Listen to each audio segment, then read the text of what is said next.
Anong mensahe ang kailangang marinig ng mga Leo sa buong buwan na 'to?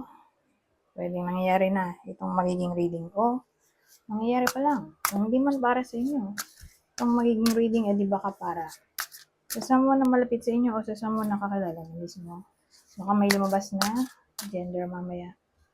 Gawin niyo na lang energy, masculine at feminine energy. Pwede rin naman na huwag niyo nang pansinin ang gender. Hindi ko masasabi kung anong magiging reading, kung positive ba o negative. Depende sa kung anong mapipick up kong energy. Walang masama kung papanoorin ang sun, moon at rising sign kasi baka liman sa mga yan ay mag-resonate na sa sitwasyon nyo.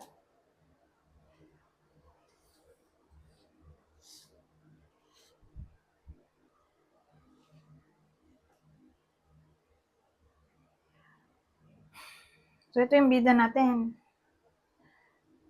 Maaring someone na malapit sa inyo, person nyo, best friend, kaibigan, katrabaho, kapatid. Basta hindi kayo yung bida dito, kundi someone na malapit sa inyo. Okay? So, kunin nyo lang yung description na sa tingin nyo ay fit sa sitwasyon ng kakilala nyo. Di-describe ko. Okay?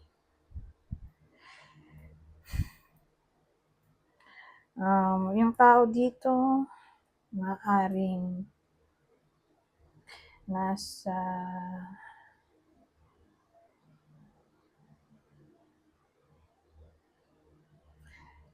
ano ba 30. Mga 30 yan to 39 years old.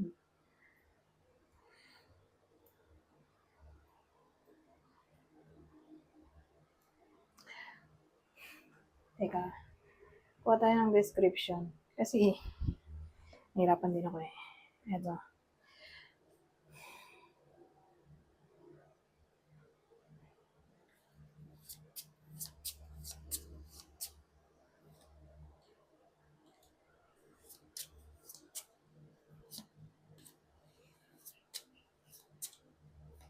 Lalaki yung bida pero may babae. Lalaking introvert. Okay?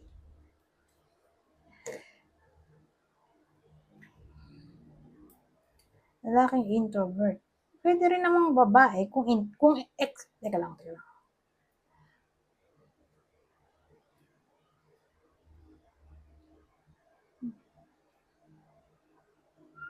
Hindi, lalaki lang talaga.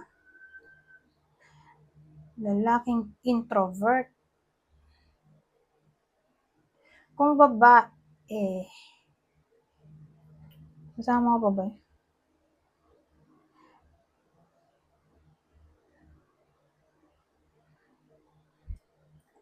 Di extrovert.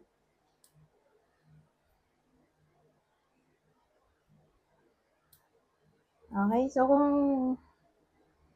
lalaki, introvert siya. Kung babae, extrovert.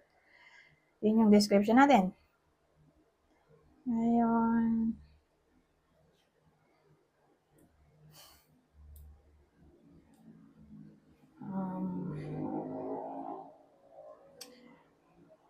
fit yung katawan niya. Hindi mataba, hindi payat, sakto lang. O baka literal na may muscle. Nag-gym siguro. So, kunin nyo lang yung info na sa tingin nyo fit sa sitwasyon nyo. Maaring may pagkamadaldal yung tao dito. O singkit. O may something sa ilong niya na kapansin-pansin.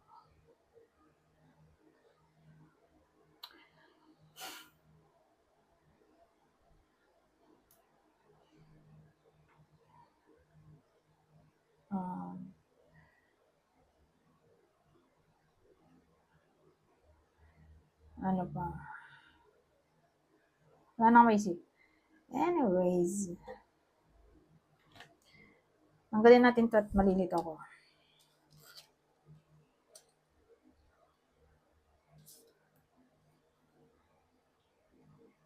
Anong meron dito sa taong to?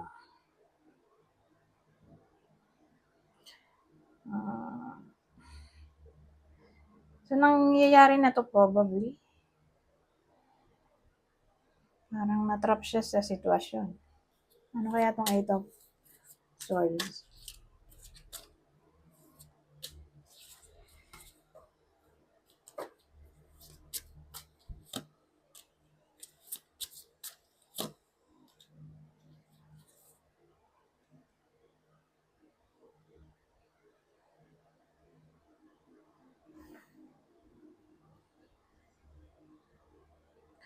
So, magulo ang takbo ng buhay niya, literal, dahil natrap na nga dito.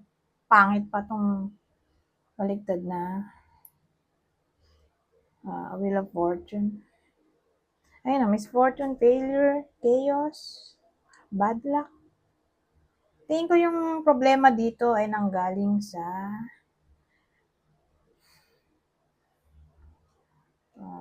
no communication. LDR sila, pero hindi sila nagko-connect. Nowadays,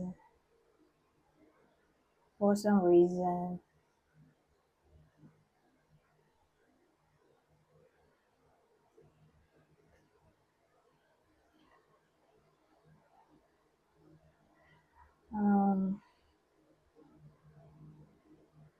Ano pa?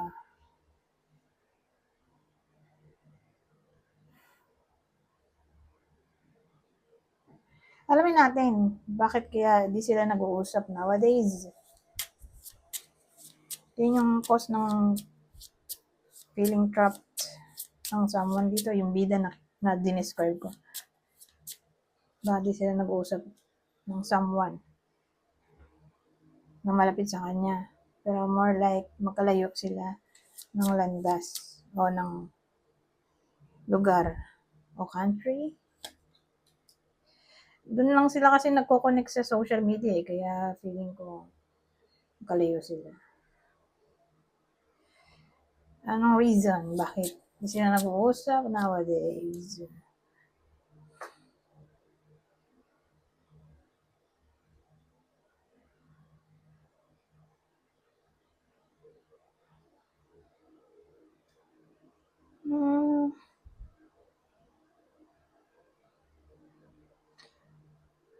Ano to? Yung babae. Energy to ng babae. Kasi may babae dito. So, ang dating, siya yung ayaw makipag-usap eh.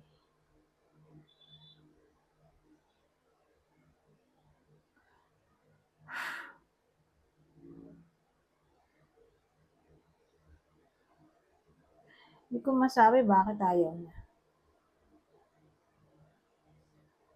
Kaya parang depressed siya. O nalilito.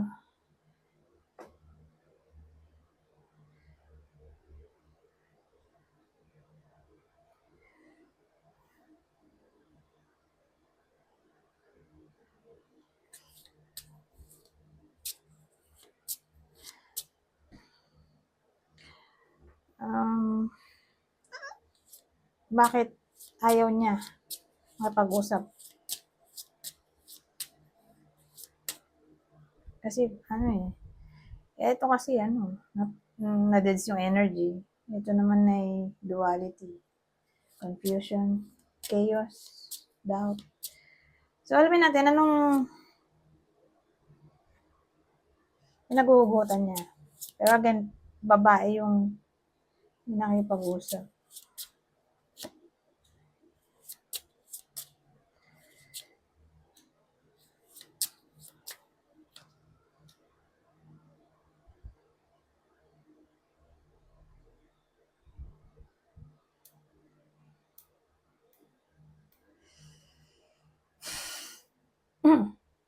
So, bakit? Parang may na-reveal sa kanya eh. Nandito kasi yung the sun. May na-reveal sa relasyon nila. Something na hindi niya dapat malaman. Ito ay card din ng mystery o sabihin natin secrecy. So more like may na-reveal sa kanya na sikretong hindi niya nagustuhan.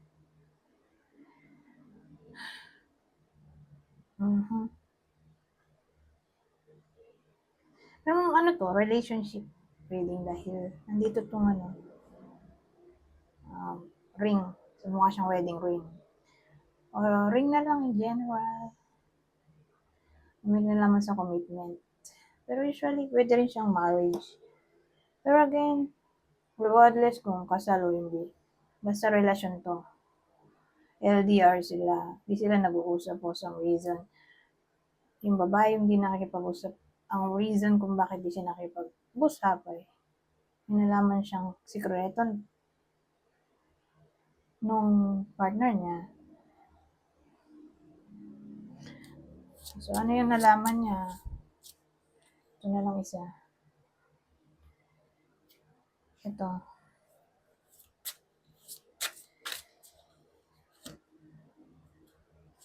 Oh, dasan ulit oh. Dasan na to eh. Dasan ulit.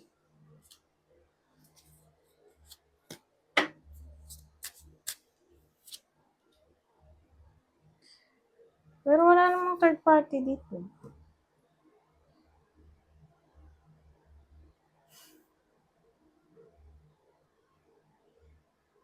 Mamaya, tingnan natin.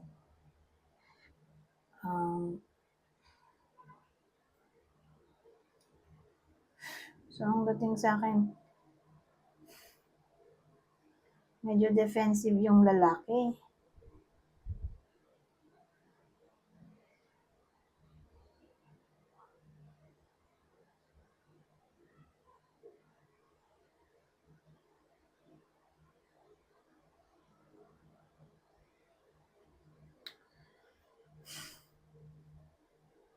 So, again, ito, clarity to eh.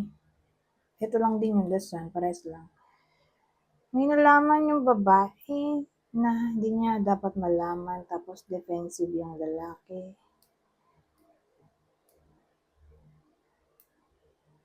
Loyalty din pala to, Page of Pentacles. Defensive yung lalaki. Tungkol dito, sa Page of Pentacles, actually, Page of Pentacles, Life with the Ring. Manifestation. Desire. Ambition.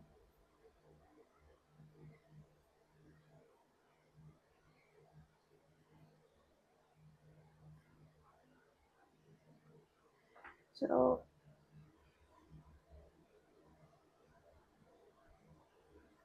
ano yun? May nilihim sa kanya. Dun sa babae.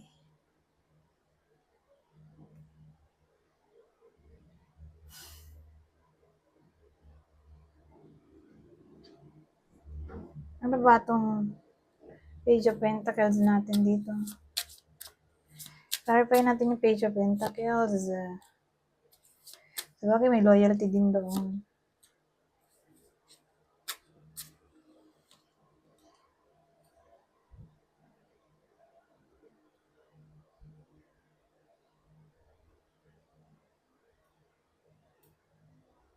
Oh,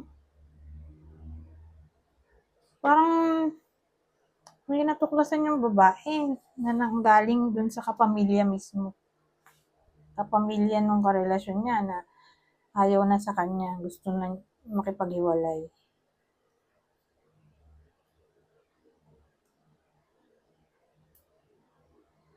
Mm-hmm.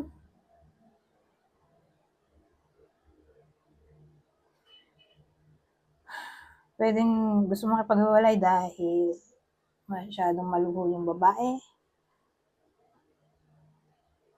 O bored na siya sa babae.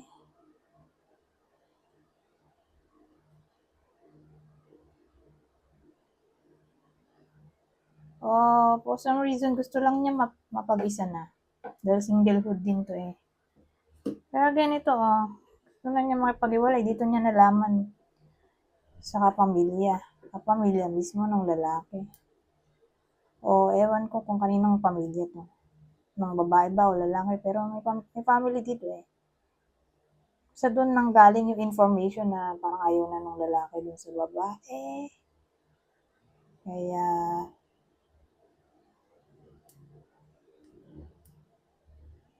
ayun, feeling trap siya dito sa 8 of Swords. Ano nga ba to? The Strength card. Ay, teka, ano ba to? Magugulo naman. Ay, Justice pala to. Justice pero inner strength, no? Minsan nalilito din ako dyan eh. Minsan kakapalit yung Justice saka yung Strength. Strength card na, dapat yung Strength 8, di ba? At yung Justice, yung 11. Pero minsan nga nag-iiba-iba sila ng number. Hindi ko rin maintindihan bakit gano'n.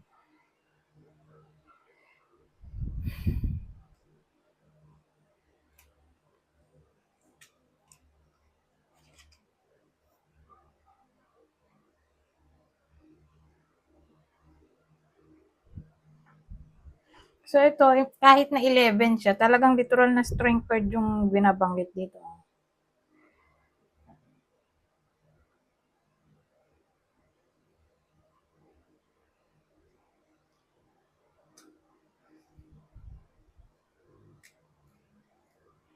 So ibig sabihin, kahit na ganyan yung nalaman ng babae, medyo masakit. Yung information na natuklasan niya, o nasagap niya, yun nga, nagpapakatatag na lang siya sa strength card.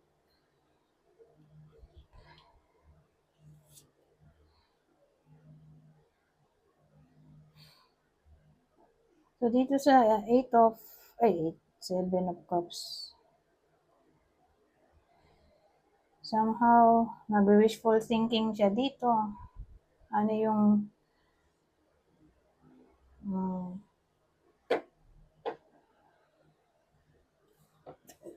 dinid-daydream niya.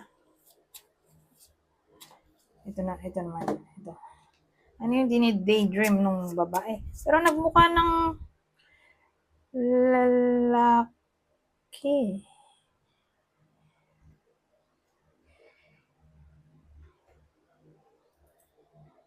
Lalaki yung bida natin, di ba? Kaya malilito kasi tayo kung i-insert na natin yung babae. So, lalaki na lang yung bida natin. Kasi siya yung nag-appear dito. Lalaki. Tapos yung person niya ayaw makipag-usap sa kanya. Yung pala ang reason bakit di nakikipag-usap. Dahil may natuklasan siya.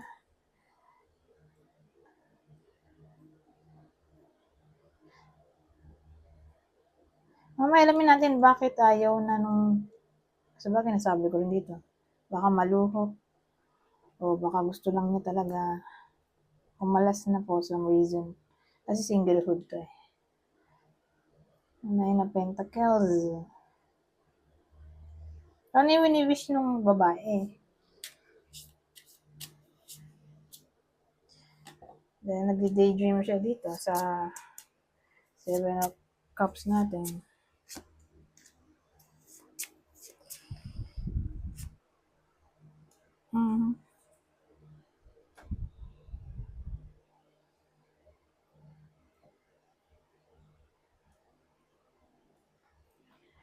Ito, pwede rin siyang cheating eh. So,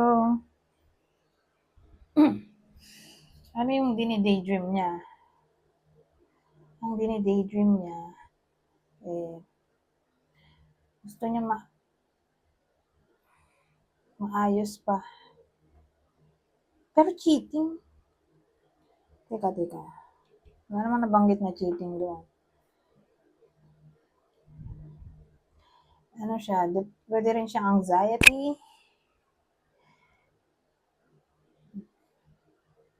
Pagka-drain ng energy. Ano pa ba yan? Anxiety. Stress. Depression.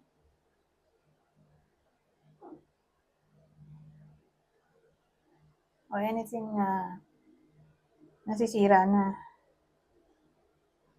Kasi inangat-ngat nga nung mabait. So, nasisira yung relasyon nila. Diba?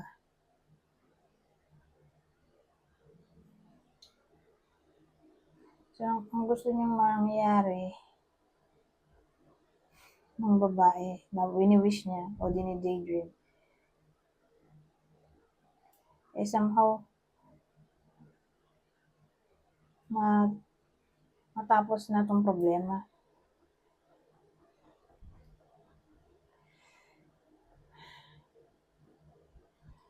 Matapos masolusyonan na tong problema.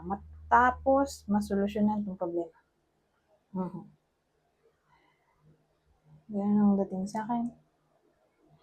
Kasi problem na nga to in general. Itong mais natin.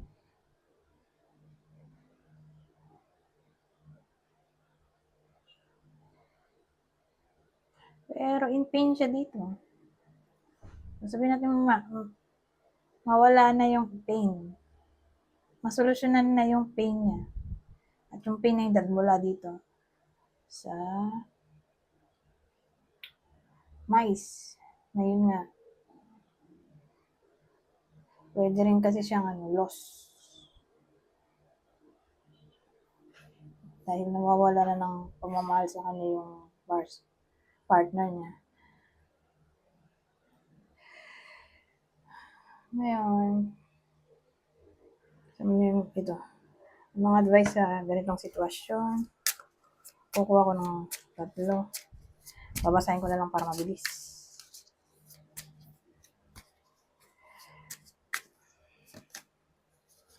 Oh, 8 of Swords. Oh, 8 of Swords pa rin dito. Oh. Ito, 8 of Swords. 8 of Swords na rin. Pero ang advice, it seems like you're blocked, but you can still take a step.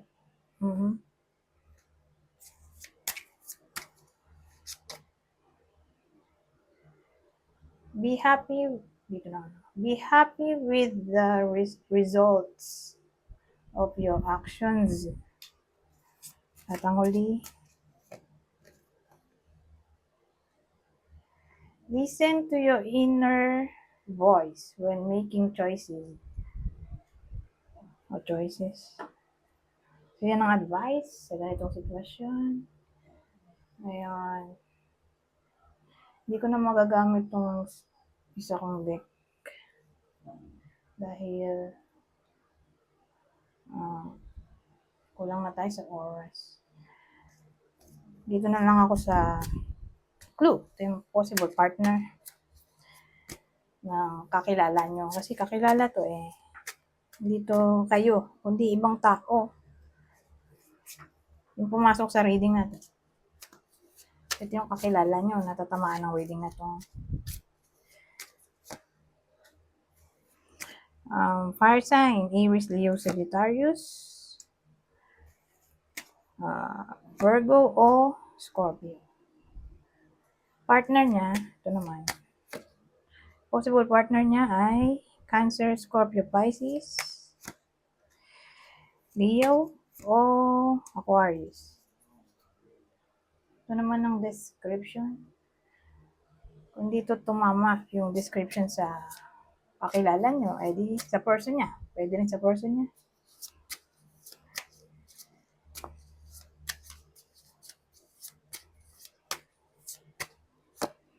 Para may idea kayo kung kanino tatama to.